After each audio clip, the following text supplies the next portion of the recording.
హే, మీరు ఎప్పుడైనా పోర్న్ చూసారా? వీడేంటి సైకాలజిస్ట్ అంటాడు, పోర్న్ చూసాడా అని సిగ్గు లేకుండా అడుగుతాడు. వీడికి ఏమన్నా ఆర్జీవీకున్న పిచ్చి వీడికి కూడా ఎక్కిందని మీరు అనుకోవచ్చు. కానీ మన దేశం పోర్న్ చూడటంలో ప్రపంచంలో మూడో స్థానంలో ఉంది. యూఎస్, యూకే తర్వాత మూడో స్థానంలో ఉన్నది భారతదేశం. అయితే 18 నుంచి 24 సంవత్సరాల ఉన్న వాళ్ళ వయసు ఉన్న వాళ్ళు 87% మంది పోర్న్ చూస్తారని స్టాటిస్టిక్స్ చెప్తున్నాయి. అయితే ఈ ఫోన్ ఎందుకు చూస్తారు, దీనివల్ల వచ్చిన నష్టాలేంటి, కష్టాలేంటి, ఎలా బయటపడాలనే విషయం తెలుసుకోవాలంటే ఈ వీడియో చివరి దాకా తప్పకుండా చూడండి.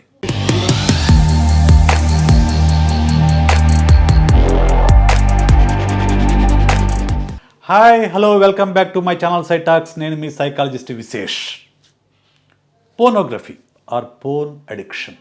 పోర్నోగ్రఫీ అంటే ఏంటి?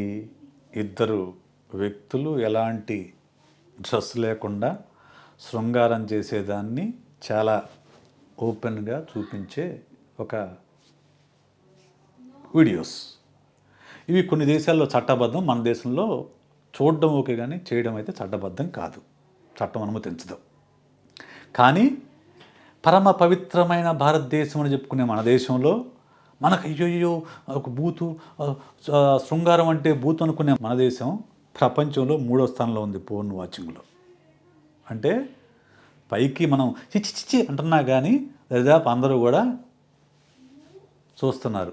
ఎప్పుడో ఒకప్పుడు, పూర్తి కాకపోయినా, అన్నిసార్లు కాకపోయినా ఎప్పుడో ఒకసారి చూస్తున్నారు. ఇది మనం ఒప్పుకోవాల్సిన విషయం.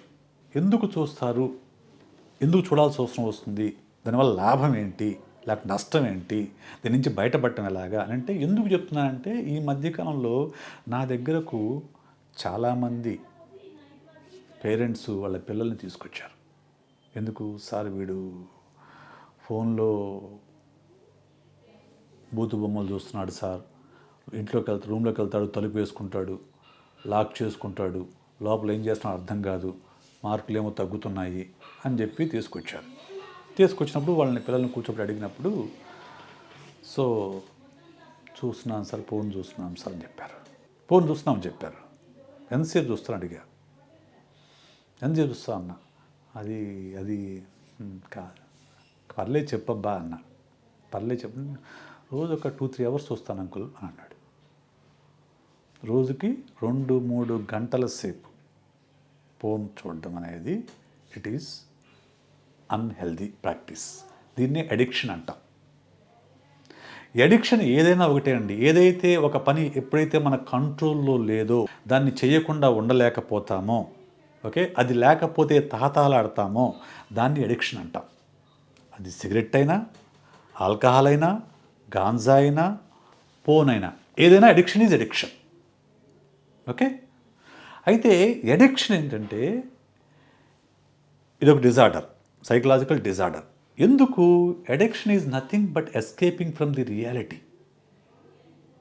ఏదైతే రియాలిటీలో ఉన్న ఇబ్బందులు ఏవైతే ఉంటాయో, కష్టము, నష్టము, ఇబ్బందులు ఏవైతే ఉంటాయో వాటిని ఎలా పరిష్కరించాలో తెలియని వాళ్ళు ఇలాగే అడిక్షన్కి లోనవుతారు. ఇక్కడ ఏంటి అడిక్షన్?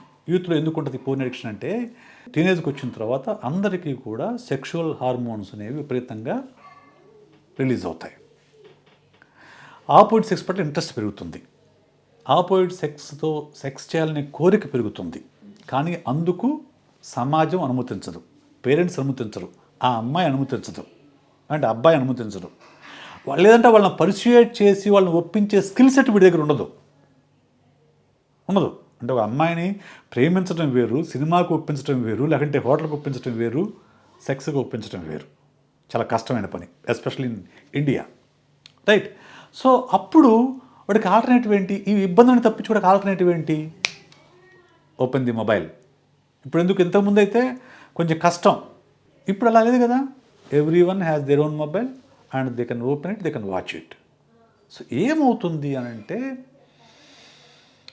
ఎప్పుడైతే సెక్స్లో పార్టిసిపేట్ చేసే ఆర్గాజం వచ్చినప్పుడు ఎలాగైతే బ్రెయిన్ లోపల డోపమైన్ రిలీజ్ అవుతుందో, హ్యాపీ హార్మోన్ రిలీజ్ అవుతుందో, అలాగే ఫోన్ చూసినప్పుడు కూడా మీ బ్రెయిన్లో డోపమైన్ రిలీజ్ అవుతుంది. Dopamine, serotonin, happy hormones release అవుతాయి. బాడీ మొత్తం కూడా మీకు హ్యాపీగా అనిపిస్తుంది. ఎప్పుడైతే ఈ హ్యాపీనెస్ అనేది వస్తుందో, ఈ ప్లెజర్ వస్తుందో, సో ఆటోమేటిక్గా ఆ ప్లెజర్ కోసం మళ్ళీ మళ్ళీ మళ్ళీ మళ్ళీ చూడడం అనేది అలవాటైపోతుంది. మళ్ళీ మళ్ళీ చూడడం అలవాటైపోతుంది. అప్పుడేమవుతుంది, కొన్ని రోజులకి మనిషి డీసెన్సిటైజ్ అయిపోతారు. అంటే ఏంటి, మొదట్లో మూడొచ్చి ఇచ్చేసిన వాడు ఆ తర్వాత 10 నిమిషాలు, పావుగంట, అరగంట, గంట అప్పటికి కానీ వాడికి హ్యాపీగా ఉండదన్నమాట. ఎందుకంటే డీసెన్సిటైజ్ అయిపోతాడు. ఇంతకుముందు ఒక అమ్మాయి అంటే ఒక గౌరవము, ప్రేమ, గౌరవము, మర్యాద ఇవ్వాలి, ఇటువంటివన్నీ ఉంటాయి మామూలు సహజంగా. ఎందుకంటే మన చిన్నప్పుడు అలా పెంచుతారు. కానీ ఎప్పుడైతే ఫోన్ అడిక్షన్గా మారిపోతాడో he look at every girl as a sexual object. ఎందుకు, బ్రెయిన్ లోపల అది అలా కొత్త సర్క్యూట్ అనేది ఏర్పడుతుంది. సో ఎందుకంటే రీసెర్చ్ ఏం చెప్తుందంటే, ఎప్పుడైతే నీకు ఫోన్కి అడిక్ట్ అవుతావో నీ ఫ్రీ ఫ్రంటల్ కార్టెక్స్లో ఆ స్ట్రక్చర్ మొత్తం మాడిపోతుంది. బ్రెయిన్లో ఏదైతే డెసిషన్ మేకింగ్ ఉంటుందో, లేకుంటే ఇంపల్స్ని కంట్రోల్ చేసి ఉంటుందో దాన్ని మొత్తం మారిపోయి ఇంపల్సివ్ బిహేవియర్ అనేది ఎక్కువ అలవాటు అవుతుంది. ఇంకొంతమందికి ఏంటంటే వాళ్ళ జీవితంలో ఉండే బోర్డమ్ని తగ్గించుకోవడం కోసము, స్ట్రెస్ని, యాంగ్జైటీ, లోన్లీనెస్ని తగ్గించుకోవడం కోసం, తప్పించుకోవడం కోసం దీన్ని కోపింగ్ మెకానిజంగా ఉపయోగిస్తారు. ఫోన్ను ఉపయోగిస్తారు. సో అన్నిటికంటే వీటిలో ఏం జరుగుతుంది, ఎప్పుడైతే నువ్వు ఫోన్ అడిక్ట్ అవుతావో, నేను ఇందాక చెప్పిన కుర్రోడు వచ్చాడు, రోజుకు 3 గంటల సేపు చూస్తా అని చెప్పాడు. అంటే 2-3 అవర్స్ తన మనుషులతో కలవడు, ఎవరితోనో మాట్లాడు. అంటే సోషలైజేషన్ ఉన్నంతకాలం స్కూల్లో ఉండాలి. స్కూల్ నుంచి వచ్చాక అలా తింటాము, రూమ్లోకి వెళ్ళి తలుపు వేసుకోవడం, ఫోన్ చూడటం. రైట్. సో అంటే ఏమవుతుంది అప్పుడు, సోషల్ ఐసోలేషన్. ఎందుకంటే గేమ్స్ ఉండవు, ఫ్రెండ్స్ ఉండరు, ఎవరు ఉండరు. Room, mobile, phone, happiness. కానీ అది నిజమైన హ్యాపీనెస్ కాదు. ఏమవుతుంది దీనివల్ల ఎఫెక్ట్ ఏమవుతుందంటే, ఒకటి ఎమోషనల్ ఐసోలేషన్, ఎవరితోనూ రిలేషన్షిప్ ఉండదు. ఎందుకు, ఎవరితోనూ మాట్లాడడం తెలియదు కదా. ఇప్పుడు అమ్మాయిని ఒప్పించాలంటే కమ్యూనికేషన్ స్కిల్ కావాలి. అలాంటి ఏముండదు ఇక్కడ. Just open the mobile and enjoy. Emotional isolation ఏర్పడుతుంది. తర్వాత నీ మీద నమ్మకం లో సెల్ఫ్ ఎస్టీమ్ వచ్చేస్తుంది. సో ఇది ఎమోషనల్గా వచ్చే. అయితే రిలేషన్షిప్ పరంగా ఏమవుతుందంటే, నువ్వు ఎవరిని కూడా ఒక వ్యక్తిగా గౌరవించలేవు. ఆపోజిట్ సెక్స్ని ఒక సెక్షువల్ ఆబ్జెక్ట్గా చూస్తావు. సెక్షువల్ ఆబ్జెక్ట్ చూసినప్పుడు ఆటోమేటిక్గా నీకు సెక్స్ వేరు, లవ్ అండ్ ఇంటిమసీ వేరు. ఎప్పుడైతే నువ్వు ఫోన్కి అడిక్ట్ అవుతావో నీకు ఇంటిమసీ ఉండదు, ఇంటిమసీ మాయమైపోతుంది. ఎందుకంటే నీకు ఏ ఫోన్లో కూడా ఈ రొమాన్సు, ఇంటిమసీ ఇవన్నీ ఉండవు. అటాక్ అంతే, ఇదే ఉంటుంది. కానీ అలా ఉండదు జీవితం ఎలా ఉంటుంది, ఒక అమ్మాయితో మాట్లాడేటప్పుడు చక్కగా మనం ఎంజాయ్ చేస్తాం. తనతో కాఫీ తాగడం కూడా ఎంజాయ్ చేయొచ్చు, తనతో మాట్లాడడం ఎంజాయ్ చేయొచ్చు, తనతో అలా నడవటం ఎంజాయ్ చేయొచ్చు. ఇవన్నీ చేస్తాం మనం. కానీ ఫోన్కి అడిక్ట్ అయిన వాళ్ళకి ఇవన్నీ ఏం తెలియదు. సో ఇంటిమసీ మిస్ అవుతుంది. ఇంటిమసీ మిస్ అయితే ఏ రిలేషన్షిప్ నిలబడదు.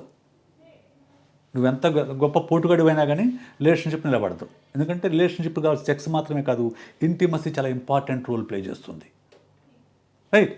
సో దాంతో ఏమవుతుంది, పార్ట్నర్తో రిలేషన్షిప్ కరెక్ట్గా ఉండదు. ఇంకోటి అన్రియలిస్టిక్ ఎక్స్పెక్టేషన్స్. ఇది ఒక పెద్ద సమస్య, ఎస్పెషల్లీ యూత్లో, టీనేజర్స్లో. ఏంటి, ఇప్పుడు ఫోన్లో ఉండే ఫోన్ స్టార్స్ అంటారు వాళ్ళని, ఫోన్ స్టార్స్. ఓకే, ఆ ఫోన్ స్టార్సు ఆయా దేశాలు దాన్ని అనుమతించాయి కాబట్టి వాళ్ళు దానికోసం ప్రత్యేకంగా శిక్షణ తీసుకొని రోజు జిమ్కి వెళ్ళి బాడీ అంతటిని కూడా చాలా ఫిట్గా ఉంచుకొని, so short by shot division gap తీసుకొని దానికి కావాల్సిన డ్రగ్స్ కూడా వాడి కొన్ని రోజుల పాటు చిత్రీకరించి ఒక ఫోన్ వీడియో తయారు చేస్తారు. ఇంత ప్రాసెస్ ఉంటుంది వెనక. ఇదంతా మన పిల్లలకి ఏం తెలియదు. వాడేమనుకుంటాడు, నేను కూడా అంత సేవ్ చేయాలి, లేకుంటే నా పార్ట్నర్ కూడా అలా ఉండాలి, నా పార్ట్నర్ అంత కర్వీగా ఉండాలి. సాధ్యమవుతుందా? అందరూ అలా సాధ్యం కాదు కదా. సో ఖచ్చితంగా అన్రియలిస్టిక్ ఎక్స్పెక్టేషన్స్ పెరిగిపోతాయి. అవి నీ జీవితంలో అశాంతికి దారితీస్తాయి. సో ఇంకొకటి ఏంటంటే, దాంతోపాటు సో స్కూల్ మీద, చదువు మీద శ్రద్ధ పోతుంది. సో ఎందుకంటే ఎంతసేపటికి మనసుకి ఎప్పుడు కూడా సుఖం, సంతోషం కావాలండి, గుర్తుపెట్టుకోండి. అవి ఎలాగైనా రానివ్వండి. Your brain always seek happiness and pleasure. అది ఎలాగే వచ్చినా దానికి సంబంధం లేదు. అందువల్లనే ఇప్పుడు ఒక ఆటలోనో, లేకుంటే ఒక పాటలోనో, లేకుంటే ఒక చదివో, ఒక సాధించో సంతోషం అంటే కష్టపడాలి. ఇక్కడ అలా లేదు. ఇన్స్టెంట్ కాబట్టి ఈజీగా నీకు దానికి అడిక్ట్ అవ్వడానికి అవకాశం ఉంటాయి. దాంతోపాటు ఏమవుతుందంటే చదువు మీద శ్రద్ధ తగ్గిపోతుంది, మార్కులు తగ్గిపోతాయి. సో ఎవరితోనూ కలవకపోవడం ఇవన్నీ ఉంటాయి. దాంతోపాటు మహిళల పట్ల చిన్న చూపు ఉంటుంది. ఈ పోర్న్ ఇండస్ట్రీ అనుకుంటే క్రైమ్ వేరు. మళ్ళీ పోర్న్ ఇండస్ట్రీలో బలవంతంగా తీసుకెళ్లే వాళ్ళు ఉంటారు, ఇలాగా దానికోసం కిడ్నాప్లు జరుగుతాయని చెప్తారు, చాలా క్రైమ్స్ కూడా ఉంటాయి. I'm not talking about I'm talking about the porn addiction only. So ఇలాంటి కష్టము నష్టము ఉంటుంది. సో దానికి ఏం చేయాలి, ఎలా బయటపడాలి దీని నుంచి అని అంటే అంత ఈజీ కాదు, చూసినంత ఈజీగా బయటపడలేరు. ఎందుకంటే మనం సిగరెట్ మానేసామని చెప్తే నేను ఇప్పుడు 100 సార్లు మానేసాను అంటాడు. ఇది కూడా అంతే. మందు మానేసుడు అంతే. మానేయమని చెప్పండి, నేను ఇప్పుడు చాలాసార్లు మానేసాను అంటాడు. మానేయలేడు. ఎందుకంటే అది బ్రెయిన్లో ఆ సర్క్యూట్ ఏర్పడిపోయి ఉంటుంది. దాని నుంచి తప్పించుకోవడానికి కొంత టైం పడుతుంది. ఫస్ట్ మీరు సమస్య ఉందని గుర్తించండి. ఓకే, మీరు రెగ్యులర్గా ఫోన్ వాచ్ చేస్తూ ఉంటే, ఓకే, వాచ్ చేయకుండా ఉండలేకపోతే, వాచ్ చేయని రోజు అసంతృప్తిగా ఫీల్ అవుతూ ఉంటే మీరు ఫోన్కి అడిక్ట్ అయ్యారని అర్థం. ముందు సమస్య ఉందని గుర్తించండి.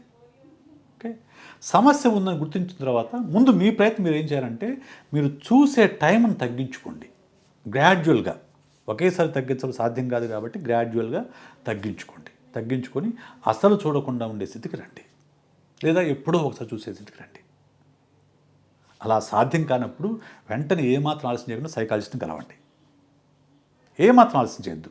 అప్పుడు ఏమవుతుంది, మా దగ్గరికి వచ్చారనుకోండి, నేను కాగ్నిటివ్ బిహేవియర్ థెరపీ ద్వారా అసలు ఫోన్కి అడిక్ట్ అవ్వడానికి కారణాలు ఏంటనేది తెలుసుకొని దాని నుంచి మీ ఆలోచనని పక్కకు మళ్ళించి ఇంకొక కన్స్ట్రక్టివ్ వేలో మీరు ఆలోచించేలాగా ట్రైన్ చేయడం అనేది జరుగుతుంది.